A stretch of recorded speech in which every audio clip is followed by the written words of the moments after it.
हम लक्ष्य लेकर के चले, सारे विश्व का जो हमने बीड़ा उठाया है, तब तक एक भी प्राणी नहीं बचेगा ऐसा जो कि हम जिसको लेकर के पार न लगाएं, और नहीं लगेंगे तो तब तक हम लगेंगे। हमारी नाव जो मल्ला है वो चलता ही रहेगा निरंतर निरंतर। उसने कसम खाई है, कसम खाई है।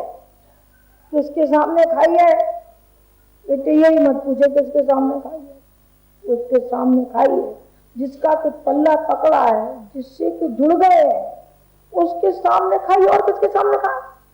कसम तो झूठी होती है। आज कसम दिलवा लो, फिर बच्चे खाते रहते हैं और सब आपस में कसम की क्या वैल्यू है? लेकिन सच्ची आत्मा से खाया ये कसम, उठाया है बीड़ा कि हम जो मानवता कढ़ा रही है, जो चीत्कार कर रही है, जो ज्वालामुखी के ऊपर बैठी है, न मालूम कि कब भस्म हो जाए, कुछ नहीं कह सकते कि कब क्या हो जाएगा। जब तक शांति नहीं आ जाती है तब तक हमको मुक्ति नहीं चाहिए, न हमको स्वर्ग चाहिए। तो फिर आप अमर होके आए हैं क्या? हाँ बेटे, इसमें तो कोई शक नहीं। कौन कहता है अमर होके नहीं आए? बता। सब अमर होते हैं। जीवात्मा अमर रहती है और शरीर बदल दिए जाते हैं। कपड़ा पुराना हो जाएगा, जरूर बदल देंगे, क्यों नहीं बदल देंगे?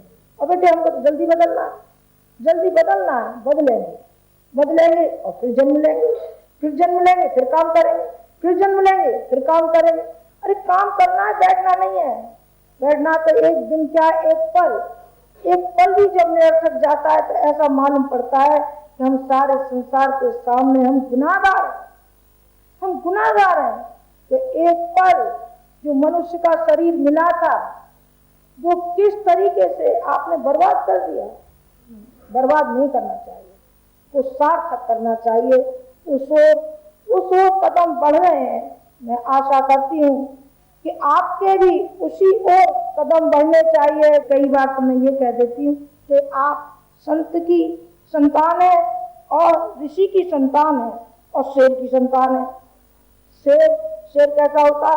धड़धड़ाता हुआ चलता है, धड़धड़ाता निकलता हुआ चला जाता है। और क्या मजाल कि उसकी तरफ कोई आंख उठाकर देख जाए। क्यों उठाकर देखे? उसमें हिम्मत है ना, सारे भाग जाएंगे। जितने भी और जानवर होंगे सब भाग जाएंगे। हाथी जैसा जबरदस्त वो भी भाग जाता है। वो मनोबल आप में है कि नहीं है? तो आप, मैं मानती हूँ कि आप गुरु जी की पक्की संतान हैं। नहीं तो मुझे नकली कहना पड़ेगा। नहीं, खैर ऐसी बात तो मैं नहीं कहती कि आप लोग आस्था लेकर के आए हैं और निष्ठा लेकर के आए हैं, तो ये शब्द में मुझे शोभा देते हैं और आपके गर्व के अनुकूल भी नहीं। मुझे ये नहीं कहना चाहिए, पर मैं तो ये कह रही हूँ कि आप हिम्मत पैदा करिए। थोड़ी सी भी आप हिम्मत पैदा कर लेंगे तो फिर देखिए आपका घर स्वर्ग बनता है कि नहीं, और आपका क्षेत्र स्वर्ग बनता है कि नहीं। आप जरा निकलिए तो सही, जरा घर में से उठिए तो सही। आप तो उठना भी नहीं चाहते। आप उठना नहीं चाहते तो बताइए कौन उठाएगा? कोई नहीं उठा सकता। चाहे गायत्री माता आ जाए, चाहे गुरु जी आ जाए और चाहे दादा गुरु आ जाए, सारे इकट्ठे हो जाए, तब भी आपका कुछ बनने वाला नहीं। तो नहीं बनने वाला है ना? आपने भीतर से हिम्मत पैदा नहीं की है ना। आप जिस दिन हिम्मत पैदा कर लेंगे तो आपके सब एकाएक सहयोगी हो जाएंगे। कहते हम तो हैं, हमारी बात तो जाने दीजिए, हमारे तो आप बच्चे हैं। और कोई हो न हो पर मैं तुम्हारा हूँ, मैं खुशी के गीत गा गा कर सुनाऊंगा। लेकिन का उन्हीं का है। आप आगे की पंक्तियां क्या करूं, मुझसे तो एक दिन टेप ही नहीं हुआ। मैंने छोड़ ही दिया तो तुम्हें भाव हूँ, मेरे ऊपर इतना असर पड़ा उस गाने का तो मैं कर नहीं सकी। पत्तू तो मुझे करना था तो मैंने कर दिया। अरे जरा पढ़ना तो सही। गुरुजी आपके सहयोगी हैं कि नहीं? आप तो ये समझते हैं कि गुरुजी ने पल्ला छुड़ा लिया है। नहीं बेटे, गुरुजी ने पल्ला नहीं छुड़ा। गुरुजी विशुद्ध माँ है। माँ तो माँ होती है, लेकिन पिता माँ है। उनके दोनों ही रूप है, पिता का भी है माता भी है, दोनों ही है।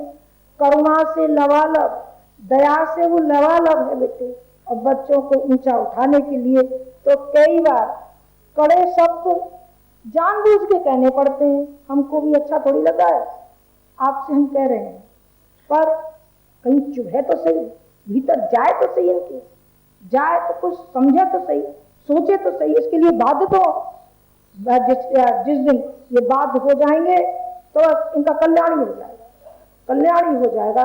बेटे मैं कहना तो ये चाह रही थी, ले गई मैं प्रसंग उधर को किधर को कि आपको रचनात्मक कार्यों में लगना चाहिए, आपको रोशनी फैलानी चाहिए। हाँ बेटे, संत का और ऋषि के दोनों ही स्वरूप रहे हैं, आध्यात्मिक भी रहा है और सामाजिक भी रहा है, माला भी रही है और भाला भी रहा है। गुरु जी के भी बेटे दो रूप, उनके तो अनेक रूप हैं। तप भी रहा है और बेटे कलाम, जो अभी मैंने कहा था, ज्ञान की गंगा, ज्ञान की गंगा ला दी उन्होंने, ला दी, और उस ज्ञान की गंगा में आप नहा रहे हैं। ये बात अलग है कि आप ही नहा के तर जाएंगे कि आपका कुटुंब भी उसमें नहाएगा। कुटुंब को भी नहाना चाहिए और समाज वालों को भी नहाना चाहिए। आप भी लाभ लीजिए और दूसरों को भी लाभ दीजिए, तब तो है, ठीक है। नहीं तो वो अपने ही तय हो गया ना, अपना ही स्वर्ग, अपनी मुक्ति, जो कुछ लाभ है सो हमारा है, और जो हमसे जुड़ गए या जो बन गए उनका क्या है? नहीं, उनका पहले है, अपना पीछे पहले उनका है, पहले उनका है। तो आज जो मैं आई आपसे बात कहने को यही आई थी कि आप हीरा बनिए, हीरा बनिए, और जब तक आप कोयले की खदान में दबे रहेंगे बेटे, तब तक आपका जो स्वरूप है वो जैसा का तैसा ही बना रहेगा। हम चाहते हैं कि आपको ऊंचा उठाना, आपको उस दलदल में से निकालना और बाहर लाके खड़ा करना, मझधार में से किनारे ला करके खड़ा करना। अब आप विचार करना कि आपको मझधार पसंद है अथवा किनारा पसंद है, आपको यही नारकी जीवन पसंद है कि इसमें से कुछ ऊंचा उठना है, कुछ जन कल्याण का भी करना है, अपने भी कल्याण का कुछ करना है, अपने बीवी बच्चों का भी कुछ करना है, कि खाली गोरख धंधे में फंस जाना है। बेटे गाय से बछड़ा कहाँ जाएगा? तो गाय के नजदीक ही रहना चाहता, गाय के नजदीक ही रहना। आप बेटे हमारे बछड़े हैं, आप बछड़े हैं, आप हमारी निगाह से देखिए। हम कई बार कड़वे शब्द तो कह देते हैं, लेकिन आप हमको कितने प्यारे लगते हैं, कितना हमारे अंदर प्यार है आपके लिए, स्नेह है आपके लिए, दुलार है। बेटे कहीं कोई ऐसी चीज नहीं कि आपको कलेजा फाड़ के दिखाया जाए, लेकिन हमारे अंदर ममता है, दया है, और आपके लिए जो भी कुछ संभव है वो करने के लिए जी जान से प्रयत्न है, जी जान से प्रयत्न है। बेटे जाना, अपने अपने घर जाना, शरीरों से तो जाना ही पड़ेगा, लेकिन आप ये मान के चलिए कि हम गुरु जी के बेटे हैं और माता जी के बेटे हैं। बेटा माँ को छोड़ के कहाँ जाएगा, और माँ भी बेटे बच्चे को छोड़ के कहाँ जाएगी? वो भी नहीं जा सकती।